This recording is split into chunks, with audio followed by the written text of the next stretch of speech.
और उसको हवा में ऐसे उड़ा दो, तो जब आप उसको उड़ाओगे तो नेचुरली एक तरह का धुआं सा फैलेगा। उसकी स्मेल नहीं होगी, लेकिन एक तरह की डस्ट सी फैल जाएगी। वो जो डस्ट सी है वो कार्बन पार्टिकल्स है। धुआं एक तरह का वैसा ही सोल्यूशन है। स्मोक इज कि जब हम कहते हैं ना पेट्रोल इंजन में धुआं और डीजल इंजन, आपने नोट किया ट्रक का धुआं और गाड़ी के धुएं में फर्क होता है। ट्रक के पीछे खड़े हो तो मुंह काला हो जाता है, घर जाके मुंह धो तो टॉवल भी गंदा हो जाता है। पठानकोट में तो मेजर प्रॉब्लम है ना, वहां पे तो मतलब पोल्यूशन कुछ ज्यादा है। समाना का मुझे पता नहीं, कुमारवी में तो नहीं है पोल्यूशन। हाँ जी बेटा। हाँ, ऑटो का भी सेम प्रॉब्लम है। ऑटो भी उतना ही गंदा धुआं फेंकता है, लेकिन गाड़ियों का धुआं उतना गंदा नहीं होता।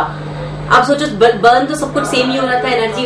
रीजन क्या होता है बेटा, पेट्रोल जब बर्न होता है तो पेट्रोल इंजन में अनबर्न्ड कार्बन छोड़ने की कैपेसिटी कम होती है, वो कंबस्टन को ज्यादा अच्छी तरह से कर पाते हैं। लेकिन जो डीजल इंजन होते हैं वो अनबर्न्ड कार्बन की परसेंटेज ज्यादा छोड़ देते हैं, और अनबर्न्ड कार्बन जो आपके मुंह पे लगता है तो घर जाके आप टॉवल से मुंह पहुंचते हो तो वो काला हो जाता है। ठीक है, तो वो बेसिकली अनबर्न्ड कार्बन कंटेंट है। मुंह काला हो जाता है, टॉवल काला हो जाता है, मुंह तो जैसा है वैसे ही रहेगा। मुंह तो काला हो मुंह तो काला हो okay, now is it clear? Smoke समझ आ गया? अगला एग्जांपल देखो जरा, डस्ट पार्टिकल्स। डस्ट, हवा में डस्ट, यानी आजकल आंधी चलती है कई बार, जब आंधी चले तो डस्ट के पार्टिकल्स हवा में लटकते हैं, तो वो भी क्या बनेंगे? Colloidal solution. आप बताओ, कुछ डस्ट के पार्टिकल नीचे बैठ जाएंगे, एकदम से डस्ट आई तो कुछ नीचे बैठ गए, वो तो सस्पेंशन थे, रेत थी वो। लेकिन कुछ पार्टिकल्स छोटे होते हैं, बहुत छोटे, वो नीचे नहीं बैठ पाते और हवा में उड़ते रहते हैं, और जिसकी वजह से लोगों को अक्सर डस्ट एलर्जीज होती है। तो वो छोटा पार्टिकल है कोलाइडल वाला, जो हमें एलर्जी कॉज करता है, that is again colloidal. Next example we have is milk, वो आपको पता है। Another colloidal example is cheese, paneer. चीज जो है, अब वो कोलाइडल कैसे समझ नहीं आता ना कि चीज इज कोलाइडल, हाउ चीज इज कोलाइडल। कोलाइडल सोल्यूशन का मतलब है चीज व्हाइट कलर का है, वो आपको समझ आता है। आप बताओ, क्या चीज में सिर्फ प्रोटीन्स होती है या कुछ और भी होता है? फैट्स नहीं होते चीज में, बिल्कुल फैट्स नहीं होते, जीरो फैट्स होता है चीज में। दूसरी, कोई कार्बोहाइड्रेट्स नहीं होते चीज में। ये कौन बच्चा बोल रहा है? ये बायो वाले तो बहुत। चीज में बेटा सिर्फ प्रोटीन्स होती हैं और पानी होता है। गीला तो होता ही है, मैम कार्बोहाइड्रेट्स होते हैं, मैम पानी होता है। ठीक है, आपने पैकेट में पता लगता है पानी। ठीक है, आप अगर उसे काटो, पनीर का पैकेट पनीर काटो तो आपको पता चलता है गीला तो होता ही है, सूखा हुआ चीज तो ना होता है। तो वो पानी और प्रोटीन्स का एक मिक्सचर है, जिसमें क्या चीज ज्यादा है? पानी ज्यादा है कि प्रोटीन ज्यादा है? पनीर में पानी ज्यादा होता है। ये कैसा पनीर था? तो इसमें पनीर में प्रोटीन ज्यादा होती है, तो proteins and water mix together, protein ज्यादा है, पानी कम है, और एक सोल्यूशन जो बना उसे क्या जाता है? Colloidal solution of proteins in water. Medium is protein and water is dispersion phase. ठीक है, अब पानी कम है तो आपका मीडियम कौन बना? प्रोटीन्स, और जो डिस्पर्स हुआ वो वाटर है। ठीक है, वाटर इन सॉलिड हुआ, liquid in solid type of colloidal solution. ठीक है, एग्जाम्पल लिखते चलो, तो सोचोगे कि क्या क्या एग्जाम्पल डिफाइन करेंगे फिर हम। मैंने अगला एग्जाम्पल दिया, फॉग। फॉग क्या होती है? धुंध। दूध में बहुत कम कार्बोहाइड्रेट होता है, बहुत टेस्ट करोगे तो नहीं आएगा, नहीं आएगा। फॉग इज, धुंध जब पड़ती है तो धुंध में क्या होता है आप बताओ? धुंध एक कोलाइडल सॉल्यूशन है, तो आपको दिख गया कि आर पार दिखता नहीं है। क्या चीजें होती है? धुंध क्या होती है? धुंध इज वाटर होता है, फॉग होती है, तो मुझे पता है। और मैम वो जो गैसेस होती है, उसमें कौन सी 2-3 चीजें बतानी आपने जो एक दूसरे में मिक्स हुई है, प्रॉपर्ली मिक्स नहीं हो पाई। फॉग जो है वो पानी और हवा से बनती है, ये तो समझ आ रहा है, हवा तो है ही है, और उसमें पानी के मॉलिक्यूल जम गए। धुंध is water droplets are frozen. जब पानी के वो ड्रॉपलेट्स मॉइस्चर फ्रीज हो गया तो बर्फ की तरह जम गया, तो आप हवा में आपको पानी के ड्रॉप्स जमे हुए, यानी बर्फ की तरह के मॉलिक्यूल। अगर वो मोटी बर्फ जम जाती तो नीचे गिर जाती धड़ाम से, तो आप क्या कहते हैं कि वो क्या पड़ गए? ओले पड़ गए। लेकिन वो ड्रॉप इतना छोटा है कि वो नीचे तो गिर ही नहीं पाता, वो हवा में लटकता रहता है। फिर जब आप चलते हो तो आपके मुंह पे जैसे फॉग गिरती है तो आपका मुंह गीला गीला सा हो जाता है। आपने कभी चले हो धुंध में? Yes ma'am. मुंह गीला क्यों हो जाता है? क्योंकि आपके बॉडी का टेम्परेचर 37 डिग्री है और वो धुंध जब आपके मुंह पे गिरी, वो जमी हुई बर्फ आपके मुंह पे जाके पिघल गई तो आपका मुंह गीला हो गया। तो धुंध क्या है? Basically water droplets, frozen water droplets hanging in air. ठीक है, समझ आया? Next is cloud. अगला एग्जांपल है हमारे पास cloud. Cloud is again same, cloud धुंध की ही एक फॉर्म है। धुंध जरा जमीन के आसपास गिरती है और क्लाउड जरा काफी ऊंचे बनते हैं। Cloud is nothing else water droplets hanging in air. उसके बाद हमारे पास है, यहाँ एग्जांपल दिया हुआ है फोम रबर। मैं एग्जांपल एक्सप्लेन कर रही हूँ, सुनते रहना, बाद में हमने इसको कैटेगराइज करना है। फोम रबर, फोम रबर होती है जो सोफे में फोम भरते हैं। सोफे वाली फोम समझ आ गई आपको, है ना? जो फोम रबर होती है, उस फोम रबर में आपके हिसाब से कौन सी दो चीजें हैं? एक तो फोम ही है, दूसरी क्या चीज है? Air ma'am. एयर। उसके अंदर हवा भरी होती है ना, तभी तो ऐसे कड़म करके जब आप बैठते हो तो वो आपको नीचे ले आता है। सोफे में बैठने का मजा तो हवा की वजह से है।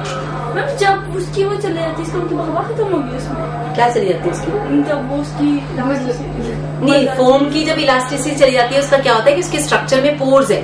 जब पोर्स, आप बैठे तो वो हवा बाहर निकल गई, उस नीचे बैठ गया। फिर जब आप उठे तो हवा फिर से ऐसे आ गया, फिर वो ऐसा हो गया सोफा। लेकिन आप रोज ही बैठते रहे। अब आपने उसकी शेप ही खराब कर दी, वो पोर्स ही खत्म कर दिए। अब हवा जाए कहाँ? तो सोफे की फोम खराब हो गई। ठीक है, आपने उसके स्ट्रक्चर को ही डिस्टॉर्ट कर दिया। Okay, now next is pumice stone. देखा कभी pumice stone? Pumice stone, have you seen that? आपने पहले भी बोला था, मैंने पहले भी कहा था, एक बार देखा होगा। प्यूमाइज स्टोन, अच्छा वो पैर साफ करने वाला तो देखा हुआ है, काला सा पत्थर जिसे पैर साफ करते हैं, फुट क्लीनर। नहीं देखो, आजकल नहीं, आजकल तो लोहे का ही फुट क्लीनर मंगा लेते हैं ना मार्केट से, वही है ना।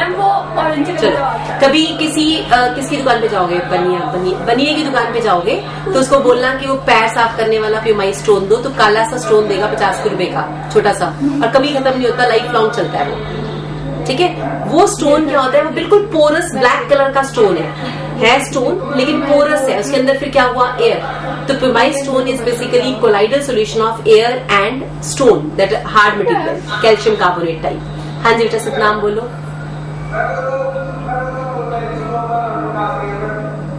क्या कर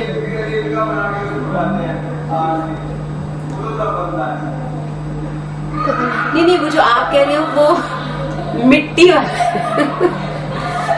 आपने किसको बुला दिया इतनी जोर से? दरवाजा बंद कर लो। हाँ जी बेटा, वो जो मिट्टी का, वो जो आप कह रहे हो ना, वो मिट्टी का बनता है, वो प्यूमाइज स्टोन नहीं है। वो तो मिट्टी का, वो जो बनाते हैं फुट क्लीनर, वो है, वो नहीं। कौन सा आप बोल रहे थे? आप मिट्टी वाले ही सोच जा रहे हो अब तक। अब मैं लेके आऊंगी तब पता चलेगा। प्यूमाइज स्टोन, अच्छा इमेजिन कर लो, काले रंग का एक पत्थर जिसके अंदर बहुत सारे छेद हैं, ठीक है, और वो पानी के ऊपर रखो तो थोड़ा सा फ्लोटिंग सा होता है, थोड़ा पानी में तैरता है। ठीक है, यहाँ पे नहीं, पठानकोट पड़ा मेरे पास। ठीक है, तो वो जो यहाँ पे है नहीं, मैं मार्केट में जाऊंगी तो लेके आऊंगी। ठीक है, फिर दिखा दूंगी। चलो, अच्छा ये देखा है आपको कहां सी डाइविंग आपने की होगी, पिक्चर्स देखी है मूवीज में, जब वो डीप सी डाइविंग करते हैं तो वहां पे एक स्पॉन्जी सी स्टोन्स नहीं होती, रॉक सी होती है, कैल्शियम कार्बोनेट की, तो वो calcium carbonate with porous nature होता है। अगर वो स्टोन को तोड़ ले तो वो भी बेसिकली क्या है? एक कोलाइडल सॉल्यूशन है, having pores, air in it, जिसके अंदर वो रहता है। ठीक है, कौन सा? तो जो प्यूमाइज स्टोन है वो भी उसी तरह का एक स्टोन है, वो भी उसी की कैटेगरी का एक स्टोन है, ब्लैक कलर में होता है। हाँ जी बेटा, क्या चीज? स्पेलिंग प्यूमाइज स्टोन के PUMICE स्टोन आपको आता ही है। चलो जी, आप मुझे बताओ जी, फ्रॉथ पता है? झाग, फ्रॉथ इज झाग सी, ठीक। हाँ, liquid and gas. Froth is basically झाग है, दो चीजों का मिक्सचर है। उसमें क्या है? एयर है, again liquid and air mixture. और वी कैन से गैस और लिक्विड मिक्सचर। फ्रॉथ हो गया, झाग भी देखी हुई है। शैम्पू किया तो झाग बनी फ्रॉथ, कपड़े धोए शेव की तो शेविंग क्रीम से बनी झाग, there is froth. Soap, lather, same, ये सारी की सारी क्या है? Colloidal solutions. All these are examples of colloidal solutions. Now we can have types of colloidal solutions. हमारा अगला टॉपिक है, अब मैम टाइम खत्म होने वाला है। हमारा कोई बात नहीं, अब आपने खुद ही करना है, मेरा काम खत्म है बेटा, मैं तो कुछ करना ही नहीं है। हमारा होमवर्क है true solutions. Your homework is true solution, homework दे देना लगता है। कोलाइडल सॉल्यूशंस तो बच्चे टेंशन चलेंगे and suspensions.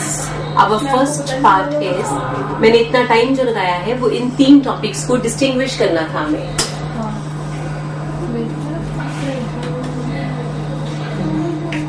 True solution, colloidal solution and suspension. बड़ा लिखे कि ज्यादा लिखवाना है। लिख लिया? लिखना है। हाँ जी बेटा, फर्स्ट पॉइंट आपने जो खुद करके आना है, आपने इनको डिस्टिंग्विश करके लाना है मेरे लिए कि किस में क्या होना चाहिए। फर्स्ट पॉइंट, होमोजीनियस और हेट्रोजीनियस, किस में क्या लिखोगे? फर्स्ट पॉइंट आप क्या लिखोगे? वेदर होमोजीनियस और heterogeneous. Second point, particle size. Next point आपको पता होना चाहिए पार्टिकल साइज। कोलाइडल का पार्टिकल साइज है 10⁻⁻9 to 10⁻⁻6 मीटर्स। ये साइज मैंने आपको बता दिया, वो दोनों साइज आपको बताने हैं। -6 से जा, ठीक है। और इसको एमस्ट्रॉन्ग में कन्वर्ट करके आना है और नैनोमीटर में भी कन्वर्ट करके लाना है। ठीक है, पार्टिकल साइज मैंने आपको बता दिया, आपको इसको एमस्ट्रॉन्ग्स में और नैनोमीटर्स में डिफाइन करके आना है। जैसे ये -9 metre is 1 nanometre, 1 nanometre to how many nanometres, ऐसे। नेक्स्ट आप लिख के पाओगे विजिबिलिटी, कि क्या इसमें से कुछ विजिबल है, क्या ये ट्रांसपेरेंट है या कैसा है, इसमें क्या है, उसमें क्या है। नेक्स्ट पॉइंट आप लिखोगे फिल्टरेबिलिटी, क्या ये फिल्टर हो सकते हैं या नहीं हो सकते हैं। ठीक है। नेक्स्ट पॉइंट आप लिखोगे सेटलिंग डाउन, कौन सेटल हो जाएगा, कौन सेटल नहीं होगा। Next point is individual identity, या नंबर ऑफ फेजेस लिख सकते हो। नंबर ऑफ फेजेस, कितने फेजेस होते हैं ट्रू में, कितने कोलाइडल में, कितने सस्पेंशन में। फिर आप लिखेंगे स्टेबिलिटी, कौन स्टेबल सॉल्यूशन बनाएगा और कौन नहीं। तो ये सारे पॉइंट्स आपको डिस्टिंग्विश करके लाने हैं between true, colloidal and suspension. ठीक है, हो जाएंगे। मुझे बताओ जरा स्टेबिलिटी में क्या लिख के लाओगे? True solutions are stable solutions और नॉट?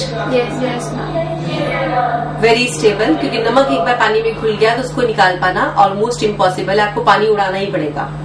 ठीक है। सस्पेंशन स्टेबल और अनस्टेबल? अनस्टेबल। अनस्टेबल नीचे बैठ जाएगा। What about colloidal? Intermediate. Colloidal solutions again of two types. One will be stable colloidal solution. Another will be mildly stable colloidal solutions. ठीक है। For example अगर हम ये कहें कि colloidal solution दो तरह के हैं, तो पेंट कौन सी कैटेगरी में गया? Mildly stable. माइल्ड स्टेबल, क्योंकि थोड़ा सा नीचे बैठने की टेंडेंसी रखता है।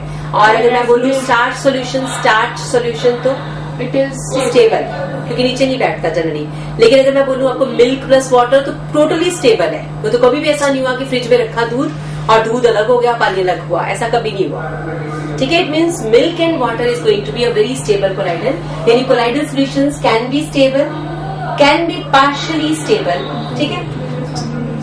Effect of gravity, effect of gravity किसमें होगा? ग्रेविटी किसको इफेक्ट करती है? सस्पेंशन को। Only in suspension effect of gravity is there, other two are not affected by gravity. ठीक है बेटा, अगर ग्रेविटी इफेक्ट नहीं करती तो फिर मुझे एक फोर्स बताओ जो इन सॉल्यूशंस को बचाती है। वैन वाल फोर्सेस। गैसेस क्या करते हैं? गैसेस पे चलते हैं। गैसेस पे ग्रेविटी काम करती है कि नहीं?